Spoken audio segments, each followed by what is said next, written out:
standing right outside Gate 6 on Monday afternoon inside Kenan Memorial Stadium. I'm Ross Martin for Inside Carolina, joined by Adam Smith of Inside Carolina. Adam, big game this week. UNC 3-0 taking on Notre Dame, who's 1-2. First big real test for UNC. Your general feeling sitting here with the sun shining in blue heaven? It is. The sun is shining bright. First real test for UNC. Did you not think App State and Georgia Southern were tests, Ross? They're tough, but the first real big name test, I guess. Yeah, right.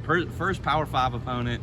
It's if you're a Carolina fan, you've pointed to this week. With the 3 games they had to start the season: Florida A&M, App State, Georgia State, and now I guess we'll see what UNC has. They're coming off a bye week. Mm-hmm. They've been able to rest. They've been able to do some self-scouting. Mm-hmm. And they've probably watched Notre Dame not be the most convincing fighting average team we've ever seen so far. So, we'll see what UNC has this week. And we talked to head coach Mack Brown and offensive coordinator Phil Longo and defensive coordinator Gene Chizik. A couple of health, injury updates.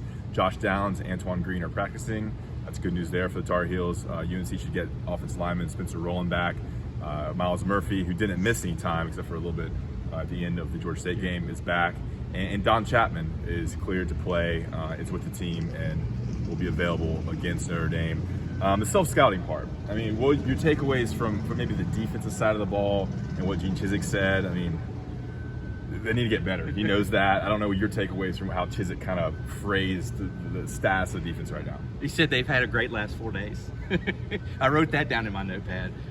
So there you go. Great last 4 days. No issues. Mack, I thought was kind of interesting that he said he feels like the communication is improving on Carolina's defense. And then in the very next sentence, he goes, but we miscommunicated and gave up 2 touchdowns at Georgia State when they reeled off those 25 straight points in a row. So, I mean, we've talked about it with the Carolina defense.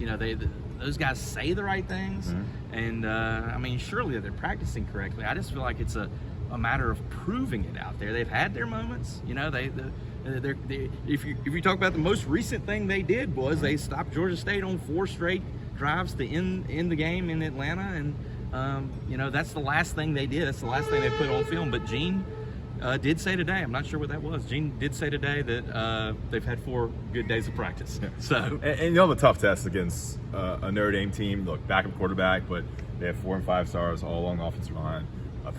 Physical, yeah. Powerful run game, and the talent level with the Irish is more difficult than A&M, Florida A&M, App State, and Georgia State. So it's truly a big test on offense. I mean, getting back Downs and Green, which we think is going to happen. I mean, you just add to a stable of weapons. Longo said just more bullets for his gun. He did say that. Odd wording, but we'll take it. But Downs a little bit. Downs is the best player on the field for UNC.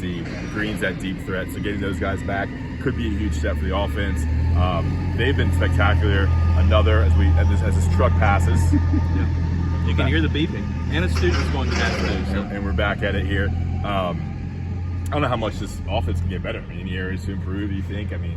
Well, I think the thing maybe to watch there is how do you integrate these guys back in? It kind of sounds like a good problem to have when you have an All-America receiver in Josh Downs and one of your most experienced receivers, your outside threat in Antoine Green, who has not played this season. The snap counts will be something to monitor. Drake May has said, if you listen closely to Drake May, you've heard him say, Kobe Paysor, Gavin Blackwell, J.J. Jones aren't used to playing as many snaps as they have been playing the last 2 weeks. You're able to manage the snap count a little bit there. It'll be interesting to see the way they work them back in. Mack said, they've got to go through practice and they got to get hit and they got to show us that they can, take a hit and keep on going. So we'll see what happens there. Interesting thing is, Green has not played. So, just that game speed, game shape is very different. He had surgery. Running backs will be interesting, too. I mean, we don't know which running back's going to show up because one game is Hampton, one game is Petaway. Hood is still questionable for Notre Dame. So it's a big one here in Chapel Hill. It's a big kind of homecoming. Their last game was in August. They were sitting in mid-September. So a lot of fans, packed stadium. Notre Dame, 3:30. Anything else to add, Adam? Mack said it seems like it's been 6 months since they played a home game. Yeah. And the weather looks nice. It should be an awesome game. You got the Gold Domes in town. It's the Notre Dame Fighting Irish on ABC, I think. So Yeah, I'm excited. Let's go. Yeah. All right. For Ross Martin, Adam Smith from Inside Carolina, signing off here from Keene Stadium.